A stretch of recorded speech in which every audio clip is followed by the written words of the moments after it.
Hello everybody, I'm Dutch, and I hope you are excited as I am to be getting the hive, and we were thrilled to be making the bug net room that goes with this, also the tarps. So we want to show how to set up the bug net without the tarp. Because of the way these ridge poles go out, we were able to make it so that it could be used with or without the tarp, which is really kind of exciting, and it was something that was kind of after the fact. So you're going to get a piece of, this is static cord with reflective, and it's got a little loop on the end. And this is going to go right up here on the ridge pole.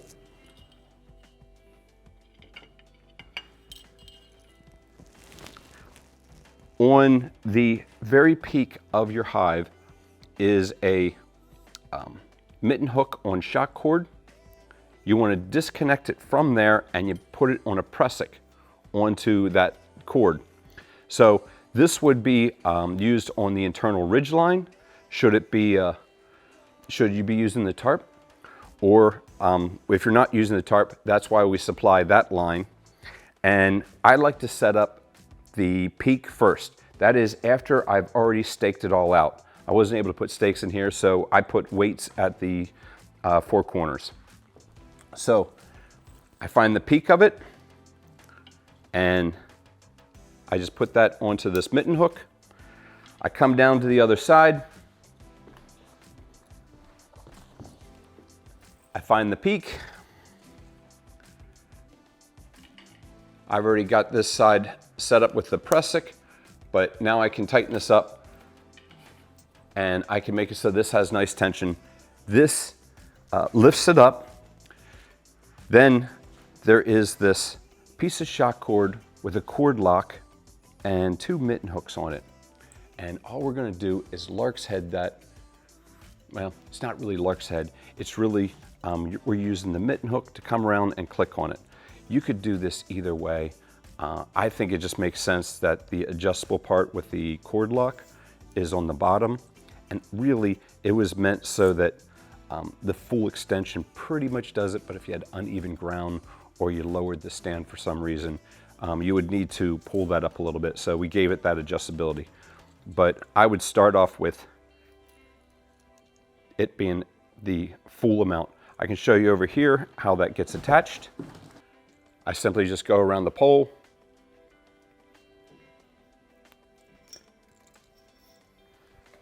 And then I do that at 8 points. And then you just put this onto, I like to put it on the D-ring. There are these little double mitten hooks that you could put it on.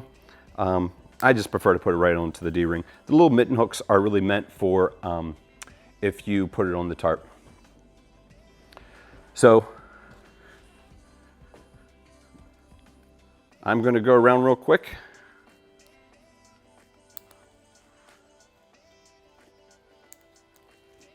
And then we do the other side.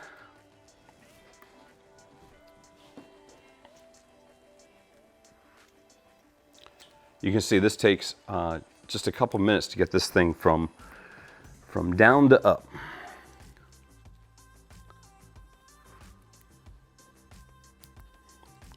Procedure is kind of the same if it was if you had the tarp. Just these pressics would go onto the top of the internal ridge line, and these hooks would go onto, we bonded some D-rings to the inside of the tarp, so these would just click to the inside of it. This actually is a little bit easier to see without the tarp as to what you would be doing. So that sets it up. It pulls out a little bit better with the tarp because we are restricted by how far we can pull out because of this, but it opens it up almost completely the whole way.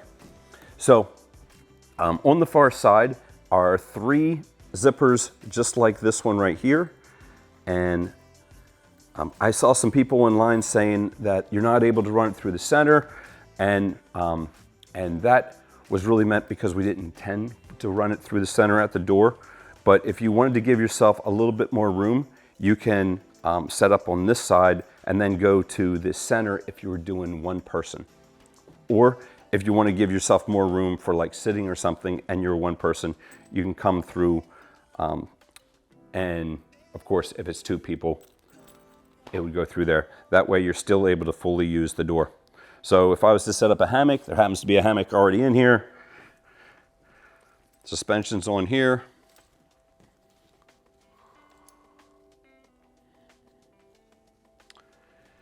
And I will have to pass through the suspension on the other side. These little zippers open up so you can sneak this in there and then hunker it on down afterwards. We go inside. It is as easy as that. You have your hammock hung.